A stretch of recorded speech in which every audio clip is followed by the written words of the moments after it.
వాక్యం విందాం. బైబిల్ గ్రంథంలో నుండి అపోస్తుల కార్యములు 17వ అధ్యాయము. అపోస్తుల కార్యములు 17వ అధ్యాయము 30-31 వచనాలు మనమందరం చదువుదాం. అందరూ కలిసి చదువుదామండి. ఆ అజ్ఞాన కాలమున, నేను చదువుతాను, మీరు ఆయన కలిసి చదవండి. ఆ అజ్ఞాన కాలమున దేవుడు చూచి చూడనట్టు ఉండెను. ఇప్పుడైతే అంతటా అందరూ మారు మనసు పొందవలెనని మనుషులకు ఆజ్ఞాపించుచున్నాడు. ఎందుకనగా తాను నియమించిన మనుషుని చేత నీతిని అనుసరించి భూలోకమునకు తీర్పు తీర్చబోయేడి ఒక దినము నిర్ణయించి ఉన్నాడు. మృతులలో నుండి ఆయనను లేపినందున దీని నమ్ముటకు ఆధారము కలుగజేసి ఉన్నాడు. మరి ఈ వాక్యాన్ని మనము ధ్యానం చేస్తూ ఉన్నప్పుడు అపోస్తుడైనటువంటి పౌలు ఏథెన్సు పట్టణంలో ఆ ప్రజలందరికీ కూడా సువార్త బోధించున్నట్లుగా మనం చూస్తాం. ఏథెన్సు పట్టణాన్ని మనము ధ్యానం చేస్తూ ఉంటే దాని చరిత్ర చాలా ఎక్కువగా ఉంటుంది. వారు తెలియబడని దేవునికి ఆరాధన చేస్తూ ఉన్నప్పుడు నిజ దేవుని గురించి అపోస్తుడైనటువంటి పౌలు ఆ పట్టణస్థులందరికీ కూడా చాలా అద్భుతంగా అర్థమయ్యే రీతిగా పౌలు గారు వివరిస్తూ వచ్చారు. అయితే అపోస్తుల కార్యములు 17:30 వచనంలో ఈ విధంగా రాయబడి ఉంది. ఆ అజ్ఞాన కాలమున దేవుడు చూచి చూడనట్టుగా ఉండెను. ఇప్పుడైతే అంతటా అందరూ మారు మనసు పొందవలెనని మనుషులకు ఆజ్ఞాపించుచున్నాడు. నిజమేనండి, అజ్ఞాన కాలం ఉంది. అజ్ఞాన కాలం అంటే ధర్మశాస్త్రం లేని కాలం, దేవుని వాక్యం లేనటువంటి కాలం. ఆ కాలంలో, అది అజ్ఞాన కాలంలో దేవుడు చూచి చూడనట్టుగా ఉన్నారంట. కానీ ఇప్పుడైతే అంతటా అందరూ ఏం పొందాలి? మారు మనసు పొందాలి. మారు మనసు అంటే రిపెంటెన్స్, ఇంగ్లీష్లో రిపెంటెన్స్ అంటారు. సాధారణంగా మనం అందరము ఎక్కువగా ఉపయోగించేటువంటి పదం ఏంటంటే మారు మనసు. చాలామంది మారు మనసు అంటే ఏంటో చాలామందికి తెలియదు. అందుకనే ఈరోజు ఎందుకో పరిశుద్ధాత్మ దేవుడు మారు మనసు గురించి మరి సంఘంలో ఉపదేశించమని ప్రభు నాకు బయలుపరిస్తే ఈ మాట దేవుని సన్నిధిలో ప్రభువుని అడిగి ఈ మాటను గురించి మనం అందరము ధ్యానం చేస్తాం. ప్రభు నాకు ఇచ్చినటువంటి శ్రేష్టమైన విషయాలు, మనందరికీ తెలిసినటువంటి విషయాలే మనము ఈరోజు ధ్యానం చేస్తాం. అందుకనే యేసుక్రీస్తు ప్రభుల వారు లూకా సువార్త 15వ అధ్యాయము 7వ వచనంలో ఒక శ్రేష్టమైనటువంటి మాట మాట్లాడారు. అటువలే మారు మనసు అక్కరలేని 99 మంది నీతిమంతుల విషయమై కలుగు సంతోషము కంటే మారు మనసు పొందు ఒక్క పాపి విషయమై పరలోకమందు ఎక్కువ సంతోషము కలుగును. ఒక మాటలో చెప్పాలంటే మారు మనసు అంటే మార్పు అని అర్థం. ప్రియ దేవుని బిడ్డలారా, ఈ మార్పు మనకు కలిగినప్పుడు 3 విషయాలు ప్రధానంగా మనలో జరుగుతాయి, వెను వెంటనే జరుగుతాయి. ఏమిటవి అని అంటే మారు మనసు మొదటిది, రెండవది విశ్వాసము, మూడవది క్రొత్తగా జన్మించడం. ఒకరోజు బిల్లీ గ్రహం గారిని అడిగారు, లేదా బిల్లీ గ్రహం గారే మారు మనసు గురించి 2 మాటల్లో చెప్పండి అని అంటే ఆ ప్రపంచ దేశాలన్నిటినీ తిరిగి అద్భుతమైన సువార్త చేసి ఎంతోమందిని దేవుని వైపుకు నడిపించినటువంటి బిల్లీ గ్రహం గారు ఒక అద్భుతమైనటువంటి మాట చెప్పారు. మారు మనసు అంటే ప్రక్కకు తిరగడం.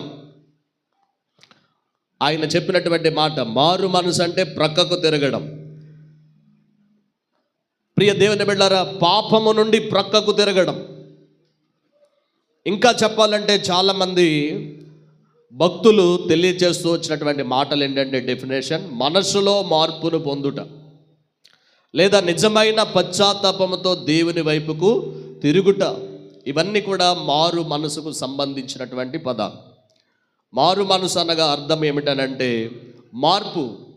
యేసయ్య చెప్పినటువంటి డెఫినేషన్ చెప్పాలంటే మారడం అని యేసయ్య చెప్పారు.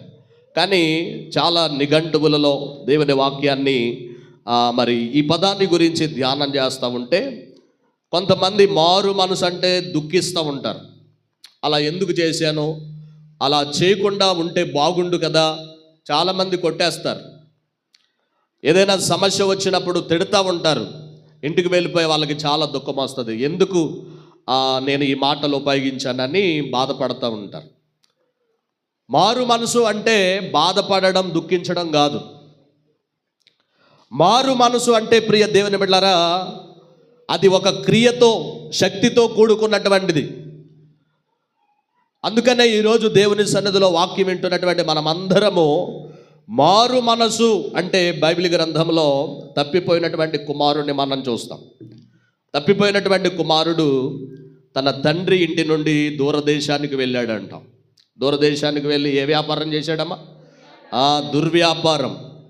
ప్రియ దేవుని బిడ్డలారా, ఇంగ్లీష్లో రియోటస్ అనేటువంటి పదం ఉపయోగించబడింది. అంటే దాని అర్థం ఏంటంటే అల్లరితో కూడిన ప్రవక్తన అని అర్థం. మీకు చాలాసార్లు చెప్పాను, బైబిల్ గ్రంథంలో మద్యములో దుర్వ్యాపారం గలదంట. వేశ్యలతో ఎవరైతే సాంగత్యం చేస్తారో వారు దుర్వ్యాపారం చేసినట్లట.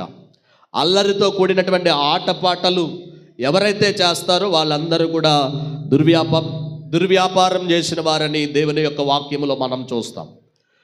అయితే ఈరోజు వాక్యం వింటున్నటువంటి దేవుని బిడ్డలారా, ఆ తప్పిపోయిన కుమారుడు దూరదేశానికి వెళ్ళాడు. ఆ దూరదేశంలో మరి తండ్రి ఇచ్చినటువంటి ఆస్తి, తర్వాత మరి తన దగ్గర ఉన్నటువంటి డబ్బు, బంగారం ఇవన్నిటిని కూడా ఖర్చు చేసి ధనంగా చేసి ఆ ధనాన్ని అంతా పాడు చేశాడు.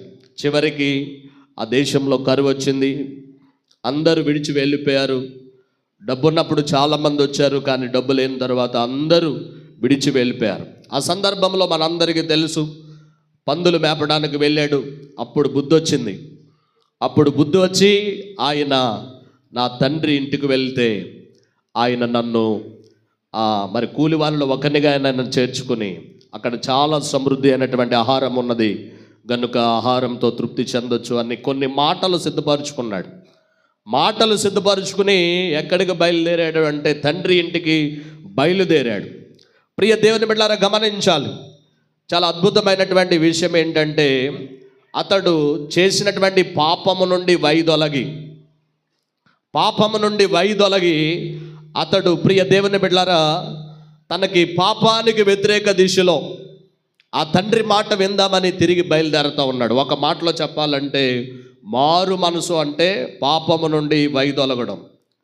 మారు మనసు అని అంటే ప్రియ దేవుని బిడ్డలారా, దేవుని యొక్క వాక్యం మనకు నేర్పించేది ఏమిటి అని అంటే చాలా అద్భుతమైనటువంటి విషయము.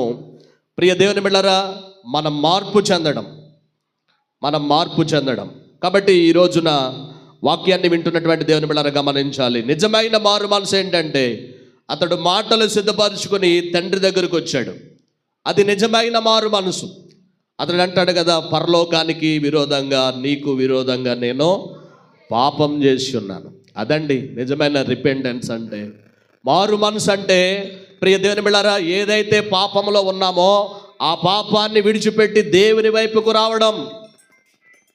ప్రియ దేవుని బిడ్డలారా, ఎంత అద్భుతమైనటువంటి విషయమో ఈరోజు దేవుని యొక్క వాక్యాన్ని మనమందరము కూడా మరి గమనించవలసినటువంటి వారమై ఉన్నాం.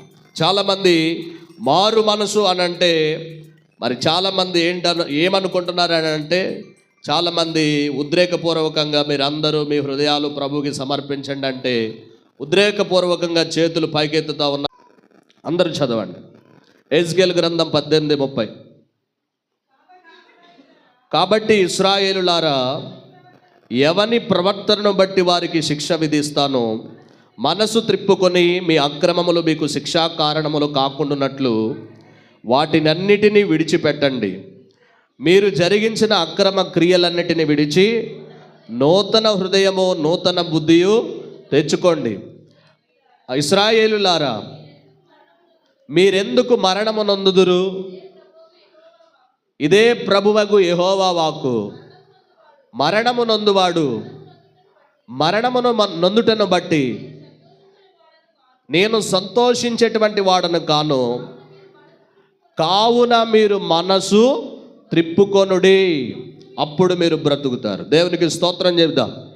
కాబట్టి ఈ రోజున వాక్యాన్ని వింటున్నటువంటి వాళ్ళందరూ ఇంకొక మాటలో చెప్పాలంటే మారిన మనసే మారు మనసు. దేవునికి స్తోత్రం చెబుదాం. హల్లెలూయా. కాబట్టి ఈరోజు దేవుడు మనకి నేర్పించేటువంటి మాట ఏంటనంటే ఎజ్కేల్ గ్రంథం 18:30లో ఇశ్రాయేలు వారులారా, ఎవని ప్రవర్తనను బట్టి వారికి శిక్ష విధిస్తానో మనసు త్రిప్పుకొని మీ అక్రమములు మీకు శిక్షా కారణములు కాకుండానట్లు వాటినన్నిటినీ విడిచిపెట్టండి. ప్రియ దేవుని బిడ్డలారా, గమనించాలి, బైబిల్ గ్రంథంలో మన అక్రమములు లేదా అతిక్రమములు, బైబిల్ గ్రంథంలో ఆదాము చేసినటువంటి అతిక్రమమును బట్టి ఆ అతిక్రమము అందరికీ కూడా సంప్రాప్తమైందట. బైబిల్ గ్రంథంలో ప్రియ దేవుని బిడ్డలారా, ఇందాక డాక్టర్ బిల్లీ గ్రహం గారు చెప్పినటువంటి అద్భుతమైనటువంటి మాట ఏంటంటే మారు మనసు అంటే మీరు ప్రియ దేవుని బిడ్డలారా గమనించాలి, చాలా అద్భుతమైనటువంటి డెఫినేషన్ ఆయన చెప్పాడు. ప్రక్కకు తిరగడం, పాపము నుండి ప్రక్కకు తిరగాలి. ప్రియ దేవుని బిడ్డలారా, ఒక మాటలో చెప్పాలంటే ఆ పాపాన్ని విడిచిపెట్టి దేవుని వైపు తిరగాలి. దేవునికి స్తోత్రం చెబుదాం. కాబట్టి ఈ రోజున చాలామంది జీవితాలలో మారు మనసు లేదు. చాలామంది అని అనుకుంటున్నారు, ఉపవాస కూడికలు జరుగుతూ ఉంటే దేవుని మందిరానికి కానుకిస్తూ ఉన్నాము, క్రిస్మస్లు జరుగుతూ ఉంటే మా కుటుంబం నుంచే చాలా అద్భుతమైన కానుక పంపిస్తున్నాము, కాబట్టి మందిర పరిచర్యకు, మందిర నిర్మాణానికి లేకపోతే పరిచర్యకు సహకరిస్తున్నాము, ఇలా సహకరిస్తే చాలు మేము పరలోకం వెళ్ళిపోతాం అని అనుకునే వాళ్ళు చాలామంది ఉన్నారు. ప్రియ దేవుని బిడ్డలారా గమనించాలి, మందిరములో కూర్చుని మార్పు చెందకుండా ఎంత వాక్యం విన్నా ప్రియ దేవుని బిడ్డలారా దాని ద్వారా కూడా ఏమీ ప్రయోజనం ఉండదు. కాబట్టి దేవుని మందిరములో కూర్చుని వాక్యం వింటున్నటువంటి మనందరికీ ఏముండాలంటే మారు మనసు ఉండాలి. దేవునికి స్తోత్రం చెబుదాం.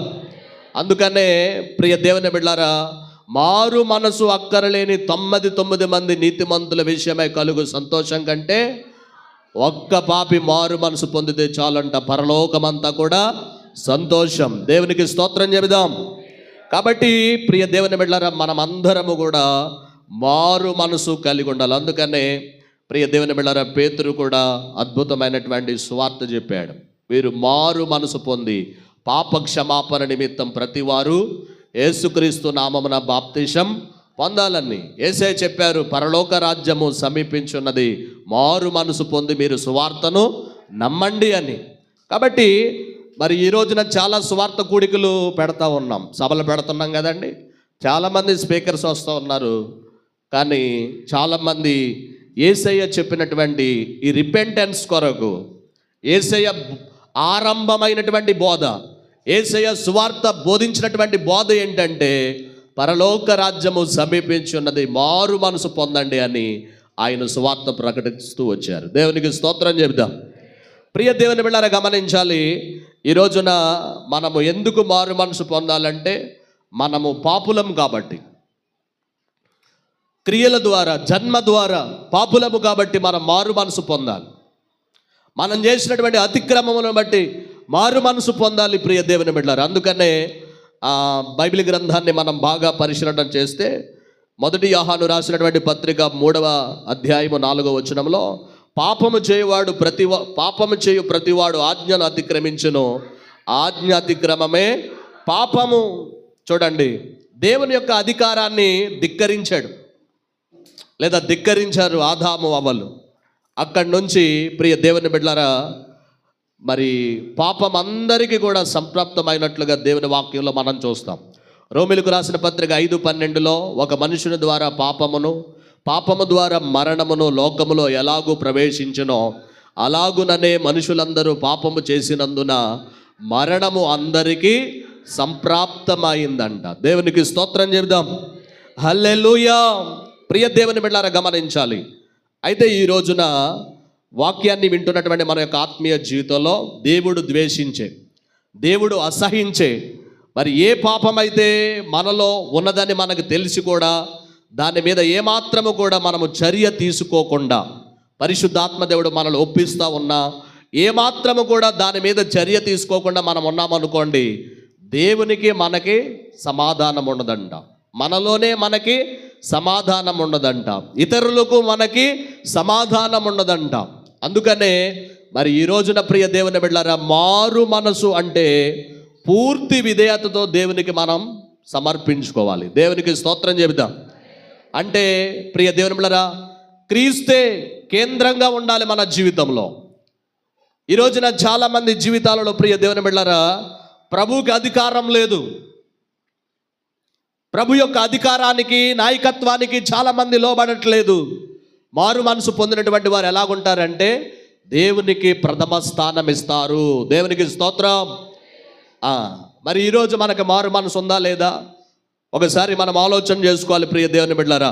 మారు మనసు పొందితే, మారు మనసు మనకుంటే దేవునికి ప్రథమ స్థానం ఇస్తాం, ప్రథమ స్థానం ఇస్తాం. ఆ తర్వాత కుటుంబానికి, ఆ తర్వాత ప్రియ దేవుని బిడ్డలారా గమనించాలి, ఆ తర్వాత మిగిలినటువంటి వాటికి. ఈ రోజున చాలామంది జీవితాలలో మారు మనసు లేదు కనుకనే దేవునికి ఇంపార్టెన్స్ ఇవ్వలేకపోతూ ఉన్నారు కదండి. దేవునికి చాలా విధేయులం అవ్వాలండి. మనం నిజంగా మనం మారు మనసు పొందితే ఇంకా మనలో చాలా మార్పు రావాలి. ఒక మాటలో చెప్పాలంటే ఒక క్రొత్త దిశగా, ఒక క్రొత్త కోణంలో మనం బ్రతకాలి. దేవుని యొక్క వాక్యంలో చాలామంది భక్తులు ఉన్నారు, వాళ్ళు క్రొత్తగా బ్రతకడం మనం చూస్తాం. ప్రియ దేవుని బిడ్డలారా గమనించాలి, దేవుని యొక్క వాక్యం మనందరితో మాట్లాడుతూ ఉంది. పాపము నుండి వైదొలగి పాపాన్ని విడిచిపెట్టి దేవుని వైపుకు తిరగడమే మారు మనసు. ప్రియ దేవుని బిడ్డలారా, మన మనసులో ఒక గొప్ప మార్పు రావాలి. ఈ రోజున చాలామంది జీవితంలో మార్పు లేదు. చాలామంది అంటూ ఉన్నారు, ఏమండి పాస్టర్ గారు చాలా కూడికలు పెడుతున్నామండి, ఏం మార్పు ఉండట్లేదండి. ఒక ఆయన నన్ను అడిగాడు, ఏమండి సంఘంలో ఇన్ని సంవత్సరాలు బట్టి వచ్చి పరిచర్య చేస్తున్నారు కదా, మీ గుండెల మీద చేసుకుని చెప్పండి ఒక్కడికి మార్పు ఉందా అని. ప్రియ దేవుని బిడ్డలారా, అవును, చాలామంది మార్పు లేకుండా బ్రతుకుతున్నారు కాబట్టి వాళ్ళకి అవకాశం ఇచ్చాం. ప్రియ దేవుని బిడ్డలారా గమనించాలి, లేదు చాలామందికి మారు మనసు లేదు, మార్పు లేదు. దేవుడు స్వస్థపరిస్తే అంటారు నేను బ్రతికిన కాలం అంతా ఆయన కొరకే బ్రతుకుతాను అంటారు. ఆరోగ్యం ఉంది కాబట్టి, బలం ఉంది కాబట్టి మళ్ళా లోకంలో కలిసిపోతున్నారు. అది మారు మనసు కాదు.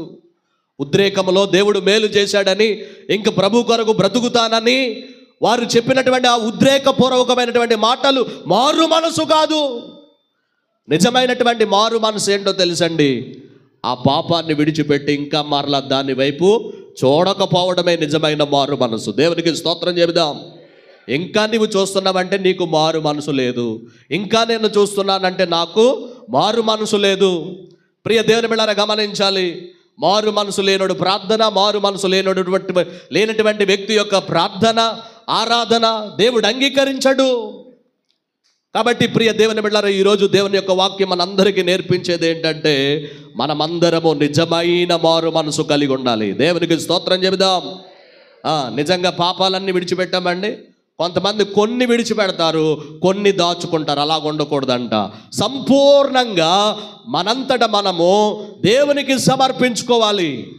అందుకనే మీరు చేసినటువంటి అతిక్రమములు మీకు శిక్షా కారణములు కాకుండానట్లు వాటిని మీరు ఏం చేయాలి? విడిచిపెట్టాలంట. దేవునికి స్తోత్రం చెబుదాం. మరి యేసుక్రీస్తు ప్రభుల వారు లూకాసు వార్తలో మాట్లాడతారు, మీరు మారు మనసు పొందకపోతే మీరు నశించిపోతారని. ప్రియ దేవుని బిడ్డలారా, మరి దేవుని సన్నిధిలో మనకి పుట్టినప్పటి నుంచి మందిరంలోనికి వస్తూ ఉన్నాం, సండే స్కూల్కి వస్తున్నాం, వాక్యం వింటూ ఉన్నాం, ఎన్నో సభలు, కూడికలు, ఎన్నో వర్తమానాలు, యూట్యూబ్, ట్విట్టర్, ఫేస్బుక్, వాట్సాప్లో ప్రతిదినము వాక్యం వింటూ ఉన్నాం. మరి మనకి నిజమైన మారు మనసు ఉందా? ఈరోజు దేవుడు మనకి నేర్పిస్తున్నటువంటి అద్భుతమైనటువంటి పాఠం ఏమిటనంటే, ప్రియ దేవుని బిడ్డలారా గమనించాలి, నిజమైన మారు మనసు మనం కలిగితే ప్రియ దేవుని బిడ్డలారా, మరి మనం అందరము కూడా యేసుని మనం ప్రేమించగలుగుతాం. దేవునికి స్తోత్రం చెబుదాం. హల్లెలూయా. నిజమైనటువంటి ఆ వాక్యము మనం వింటా ఉన్నప్పుడు మారు మనసు ఎలా కలుగుతుందంటే, దర్శనాలు, పౌలు గారికి దర్శనం ద్వారా మారు మనసు కలిగింది. ఆయనకి ఎవరు కూడా సువార్త చెప్పలేదు, ఎందుకంటే క్రైస్తవులు హింసిస్తూ ఉన్నాడు, అధికారుల దగ్గరికి వెళ్ళి తాకీదులు తెచ్చుకున్నాడు. మరి ప్రియ దేవుని బిడ్డలారా, పూర్వము హింసకుడుగా, దూషకుడుగా, హానికరుడుగా ఉన్నాడు. అటువంటి వ్యక్తికి ప్రభువే దర్శనం ద్వారా దర్శించి సువార్త చెప్పినప్పుడు ప్రియ దేవుని బిడ్డలారా అతడు మారు మనసు పొందాడు. ఆ తర్వాత మరి ఇంకొక ప్రవక్త అతని దగ్గరకు వెళ్ళి మిగిలినటువంటి విషయాలన్నీ కూడా చెప్పినప్పుడు దేవుడు అతన్ని ఏం చేయబోతున్నాడు ఆ విషయాలన్నీ చెప్పినప్పుడు ప్రియ దేవుని బిడ్డలారా ఉపవాసం ఉన్నాడు. అతని కన్నుల నుండి పొరల వంటివి రాలాయంట. ప్రియ దేవుని బిడ్డలారా ఆ తరువాత పాప క్షమాపణ నిమిత్తము ప్రియ దేవుని బిడ్డలారా మారు మనసు పొంది ఆ బాప్తిసం పొందినట్లుగా దేవుని యొక్క వాక్యములో మనం చూస్తూ ఉంటాం. కాబట్టి నిజంగా ప్రియ దేవుని బిడ్డలారా మనకి మారు మనసు కలిగితే గనుక, యేసయ్య ప్రేమలో పడితే గనక, అనిల్ కుమార్ గారు ఒక అద్భుతమైన పాట రాశారు, ప్రేమలో పడ్డాను, నేను యేసుక్రీస్తు యొక్క ప్రేమలో పడ్డాను. ఆయన ప్రేమ, ఆయన పాట మీరు చదువుకోండి, పాడండి, చాలా అద్భుతమైనటువంటి పాట అది. లాభం కోరే ప్రేమ కాదంట ఆయన ప్రేమ. యేసయ్య ప్రేమ లాభం కోరేటువంటి ప్రేమ కాదు. చాలామంది స్నేహితులు ప్రేమిస్తారు, ఎందుకో తెలుసా? మన దగ్గర బాగా డబ్బు ఉంటే, లేకపోతే ఎంజాయ్ చేయడానికి మందు పోయిస్తూ ఉంటే వారు ప్రేమిస్తారు. వారు చీమల్లాగా చేరుతూ ఉంటారు. అది లాభాన్ని కోరేది. కొంతమంది స్వార్థంతో కూడినటువంటి ప్రేమ, భార్యాభర్తల మధ్య ఆ ప్రేమ ఉండకూడదు. యేసయ్య ప్రేమ స్వార్థంతో కూడినటువంటి ప్రేమ కాదు, కొద్ది కాలం ఉండేటువంటి ప్రేమ కాదు యేసయ్య ప్రేమ. ఆయన ప్రేమ శాశ్వతమైనది. దేవునికి స్తోత్రం చెబుదాం. శాశ్వతమైన ప్రేమతో నేను మిమ్మును ప్రేమించుచున్నాను. ఒక రోజు ఒక రకంగా ఉండి మరొక రోజు మరొక రకంగా ఉండేది కాదు ఆయన ప్రేమ. ఆయన ప్రేమ ప్రతిదినము కూడా స్వచ్ఛమైనటువంటిదే, స్వార్థం లేదు, మోసం లేదంట. ప్రియ దేవుని బిడ్డలారా పై అందం చూచేటువంటి ప్రేమ కాదంట. చాలామంది ఎర్రగా ఉన్న వాళ్ళని ప్రేమిస్తారు, ఎర్రగా ఉండాలి వాళ్ళకి. కొంతమందికి మొన్న దైవజనుడు చెప్తున్నాడు కదా, జడ పొడుగుగా ఉంటే ప్రేమిస్తారు. ఇంకా చాలామంది ఆ వ్యక్తిలో బాహ్య రూపంగా కనబడేటువంటి అందాన్ని చూసి ప్రేమిస్తారు. యేసయ్య నువ్వు తెల్లగున్నావా, నల్లగున్నావా, లేకపోతే నీ రంగు ఏంటి, నీ కులమేంటి, ఇదేమి చూడడా ఆయన. ప్రియ దేవుని బిడ్డలారా మనం ఇంకా పాపంలో ఉండగానే ఆయన ప్రేమించాడు. దేవునికి స్తోత్రం చెప్దాం. భక్తిహీనులుగా ఉండగా ప్రేమించాడు. మన పుట్టక పూర్వమే మనలో ప్రేమించాడు. ఎంత గొప్ప ప్రేమమయుడండి. అందుకనే దేవుని యొక్క వాక్యాన్ని మనం చదువుతున్నప్పుడు 1 యోహాను రాసినటువంటి పత్రిక 4వ అధ్యాయం 8వ వచనంలో దేవుడు ప్రేమా స్వరూపి. దేవునికి స్తోత్రం చెబుదాం. ఆయన ప్రేమ ఎటువంటిదో తెలుసండి, పరిశుద్ధమైన ప్రేమ. పరిశుద్ధమైన ప్రేమ.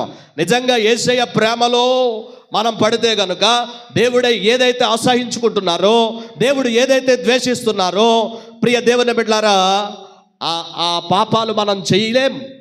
వాడి జోలికి మనం వెళ్ళలేం. నిజంగా యేసయ్య ప్రేమ ఇంకా రుచి చూడలేదు గనుక, ఇంకా మారు మనసు లేదు గనుక ఇంకా పాపంలోనే బందీలుగా ఉన్నాం. ప్రియ దేవుని బిడ్డలారా ఆ పాటలో ఆయన మాట్లాడతారు, చాలా అద్భుతంగా రాశారు. పాపంలో నేను బందీనై ఉండగా సిలువలో చేతులు పారచాపి, కదండి 2 చేతులు ఆయన చాచాడు. ఇప్పటికీ కూడా ఆయన చాచిన చేతులతో మన కొరకు ఎదురు చూస్తున్నాడంట. దేవునికి స్తోత్రం చెబుదాం. చూడండి ప్రియ దేవుని బిడ్డలారా రక్తముతో మనల్ని సంపాదించాడంట. ఒక మాటలో చెప్పాలంటే నీవు నేను అంటే ఆయనకి పిచ్చి ప్రేమ. ఎంత ప్రేమ కదా, అపారమైనదంట. అపారమైన ప్రేమతో యేసయ్య మనల్ని ప్రేమించాడంట కదండి. మారు మనసు పొంది, నిజమైన మారు మనసు పొందకముందు దేవుని వాక్యం వింటా ఉన్నప్పుడు కానీ, ఎవరైనా మనకి యేసయ్య గురించి చెప్తున్నప్పుడు కానీ, పరిశుద్ధాత్మ దేవుడు కార్యాన్ని జరిగిస్తూ ఉంటే ప్రియ దేవుని బిడ్డలారా గమనించాలి. ఆ పాపాన్ని విడిచిపెట్టి దేవుని వైపు తిరిగి యేసయ్య ప్రేమను గురించి మనం మరింతగా తెలుసుకున్నప్పుడు ప్రియ దేవుని బిడ్డలారా మనము పాపం జోలికి వెళ్ళమంట. దేవునికి స్తోత్రం చెబుదాం. ప్రియ దేవుని బిడ్డలారా గమనించాలి. అందుకనే ఒక మాటలో చెప్పాలంటే విశ్వాసము చేత దేవునికి మనల్ని మనం సమర్పించుకున్నప్పుడు మన జీవితంలో పాపాలన్నిటినీ విడిచిపెట్టేస్తాం. దేవునికి స్తోత్రం చెబుదాం. నిజంగా యేసయ్య ప్రేమ అర్థమైతే, ఆయన ప్రాణత్యాగం ఎందుకు చేశారో అర్థమైతే, ఆయన శిలువ శ్రమలు మనకు అర్థమైతే, ప్రియ దేవుని బిడ్డలారా ఆ ప్రేమలో నుండి మనం బయటికి రాలేం. ఆ ప్రేమలో నుండి బయటికి రాలేం. ఈ లోకంలో చాలా ప్రేమలు మనం చూస్తాం. మనుషుల మధ్య ప్రేమలు చూస్తూ ఉంటాం. కొన్ని ప్రేమలు ప్రాణాలు తీసేవి అయితే, కానీ యేసయ్య ప్రేమ ఎటువంటిదో తెలుసండి, ప్రాణమిచ్చింది ఆయన ప్రేమ. దేవునికి స్తోత్రం చెబుదాం. అందుకనే బైబిల్ గ్రంథంలో రాయబడింది, దేవుడు లోకమును ఎంతో ప్రేమించాడంట. తన ప్రేమను వ్యక్తపరచడానికి తన ప్రియ కుమారుణ్ణే మన కొరకు ఇచ్చివేశారంట. దేవునికి స్తోత్రం చెబుదాం. కాబట్టి ఈరోజు మనము ధ్యానం చేస్తున్నటువంటి విషయం ఏంటంటే, మారు మనసు అంటే ఏంటో చెప్పాను. పాపాన్ని విడిచిపెట్టి దేవుని వైపుకు తిరగడమే మారు మనసు. ప్రియ దేవులారా, ఒకవేళ మనకు మారు మనసు వస్తే ఎలాగుంటుందో తెలుసండి. బైబిల్ గ్రంథంలో రాయబడి ఉంది, దైవ చిత్తానుసారమైనటువంటి మారు మనసు, దైవ చిత్తానుసారమైనటువంటి దుఃఖము రక్షణార్థమైన మారు మనసును కలుగజేస్తుందంట. దేవునికి స్తోత్రం చెబుదాం. నిజమే కదండి. మరి దేవుని యొక్క వాక్యం వింటా ఉన్నప్పుడు మనకి కొన్నిసార్లు దైవ చిత్తానుసారమైన దుఃఖము వచ్చేస్తుంది. ఒక రోజున దావీదు బెత్షెబతో పాపం చేశాడు. పాపం చేసి కప్పేసుకుందాం అనుకున్నాడు. ఎవరికి కనబడకుండా. కొంతమంది కప్పుకుంటూ ఉంటారు. నువ్వెవరి దగ్గర కప్పుకున్నా దేవుని దగ్గర కప్పుకోవడానికి లేదు. ఎందుకంటే ఆయనకి మనం రహస్యంగా చేసిన, బహిరంగంగా చేసిన, గదిలో చేసిన, అదిగో అక్కడక్కడ ఖాళీ ప్రాంతాల్లో నువ్వు పాపం చేసిన, దేవుని కన్నులకు మరుగైనది ఏది కూడా లేదు. సీసీ కెమెరాలకు మరుగవచ్చేమో కానీ దేవుని కన్నులకు మరుగైనది ఏదీ లేదు. కాబట్టి మనం తప్పించుకోవడానికి ఇంకా వీలు లేదు ప్రియ దేవుని బిడ్డలారా. అందుకనే ఎవరి దగ్గర నువ్వు కప్పుకున్నా కప్పుకోకపోయినా, ప్రియ దేవుని బిడ్డలారా, కప్పుకున్నట్లుగా నటిస్తూ ఉంటారు చాలామంది. మరి దేవునికి సమస్తం తెలుసు. ఆయన కన్నులకు మరుగైనది ఏదీ లేదు. మన హృదయంలో ఇంకా తలంపు పుట్టక మునిపే అది మంచైన చెడైన దేవునికి తెలిసిపోద్దంట. కాబట్టి మనం చేయవలసినటువంటి విషయం ఏంటంటే, అలాగ దావీదు మరి కప్పిపుచ్చుకోవాలని ప్రయత్నం చేశాడు. ఈలోగా నాతాను వచ్చి ఒక అద్భుతమైనటువంటి కథ చెప్తా ఉన్నాడు. చెప్తా ఉన్నప్పుడు ఆ వృత్తాంతములో ఆ మనుషుడు ఎవరూ కాదు, నీవే అన్నప్పుడు రాజు స్థానంలో ఉన్నటువంటి ఆయన, అసలు నేను పాపం చేసినట్టు నువ్వు చూసావా? నేను ఈ విధంగా మాట్లాడినట్టు, లేదా ఆమెతో ఈ విధంగా నేను తిరిగినట్టు, లేకపోతే శారీరకంగా కలిసినట్టు నువ్వు చూసావా? నీకు ఎవరు చెప్పారు అని తిరగబడలేదు. కానీ రాజుగా ఉన్నప్పటికీ కూడా చేసిన పాపాన్ని అంగీకరించి అతడు దేవుని దగ్గర పశ్చాత్తాపపడ్డాడు. దేవునికి స్తోత్రం. అది నిజమైన మారు మనసు. విడిచిపెట్టాడు. మీరు బైబిల్ గ్రంథాన్ని బాగా పరిశీలన చేయండి. మరలా దావీదు ఎప్పుడు కూడా బెత్షెబా దగ్గరికి కానీ మరొక స్త్రీ దగ్గరికి కానీ ఆయన వెళ్ళలేదు. అది నిజమైన మారు మనసు కదండి. ప్రభు బల్లకు సమీపిస్తున్నాం మనం. ఈరోజు ఇప్పుడు చాలామంది ప్రమాణాలు చేస్తారు, ఒప్పుకుంటారు. మరలా ప్రభు బల్ల తీసుకున్న తరువాత రేపటి నుంచి మామూలే. అది నిజమైన మారు మనసా? ప్రియ దేవుని బిడ్డలారా, గమనించాలి. ఒక మాటలో చెప్పాలంటే ప్రతి దినము కూడా మనము పరిశీలన చేసుకోవాలి. ఇంకా వదులుకోవాల్సినవి ఏమైతే ఉన్నాయో చూడండి. ఉపవాస కూటాలకి మరలా రిపెంటెన్స్ అంటాం, మారు మనసు అంటాం. ఒక మాటలో చెప్పాలంటే ప్రతి దినము కూడా మనకి పశ్చాత్తాపంతో కూడినటువంటి ప్రార్థన అవసరము. దేవునికి స్తోత్రం చెబుదాం. హల్లెలూయా. కాబట్టి ప్రియ దేవుని బిడ్డలారా, గమనించాలి. ఈరోజు దేవుడు మనకి నేర్పిస్తున్న అద్భుతమైనటువంటి పాఠం ఏమిటంటే, మారు మనసు ఎలా కలుగుతుందంటే దర్శనం మూలంగా కలుగుతుంది. ఒకటి. రెండవది మరి ప్రసంగము మూలంగా కలుగుతుంది. యోనా నినివే పట్టణానికి వెళ్ళాడు. నినివే పట్టణ ప్రజలారా, ఈ పట్టణపు యొక్క పాపము దేవుని దృష్టికి చాలా ఘోరంగా ఉంది. కాబట్టి మీరందరూ కూడా మీ పాపాలు విడిచిపెట్టి మారు మనసు పొందాలి అని ప్రకటన చేయగా వారందరూ కూడా తమ దుర్మార్గములు విడిచిపెట్టి వారందరూ మారు మనసు పొందారంట. దేవునికి స్తోత్రం చెబుదాం. యోనా గ్రంథంలో లేదు కానీ యేసుక్రీస్తు ప్రభులు వారు చెప్తారు, నినివే ఆ పట్టణానికి వెళ్ళి యోనా ఆ ప్రకటన విన్నటువంటి ఆ ప్రజలందరూ కూడా ఏం పొందారు? మారు మనసు పొందారు. దేవునికి స్తోత్రం చెబుదాం. మారు మనసు పొందడం అంటే చేస్తున్నటువంటి ఆ పాపాన్ని విడిచిపెట్టి మరి దేవుని దగ్గరకు వచ్చి చేసినటువంటి అతిక్రమముల నిమిత్తమై ప్రభు దగ్గర ఒప్పుకోవడం. ప్రియ దేవుని బిడ్డలారా, చాలా మందికి పశ్చాత్తాపం రాదు, ఏడుపు రాదు చాలా మందికి. ప్రియ దేవుని బిడ్డలారా, దేవుని మందిరంలో ఎప్పుడైనా ఏడుస్తూ ప్రార్థన చేశారా? ఒక్కరిని చూద్దామంటే బహు తక్కువగా ఏడుస్తూ ప్రార్థన చేసేవాళ్ళు కొంతమంది ఉన్నారు. ఎప్పుడు ప్రార్థన చేయరే? దేవుని సన్నిధిలో ఎప్పుడు కన్నీరు కార్చరే? అందుకనే ఆ యోవేలు గ్రంథంలో భక్తుడైనటువంటి యోవేలు ప్రవచిస్తూ వచ్చాడు. 2వ అధ్యాయం 12వ వచనంలో, ఇప్పుడైనా మీరు ఉపవాసం ఉండి కన్నీరు విడుచుచు దుఃఖించుచు మనఃపూర్వకంగా తిరిగి నా యొద్దకు రండి.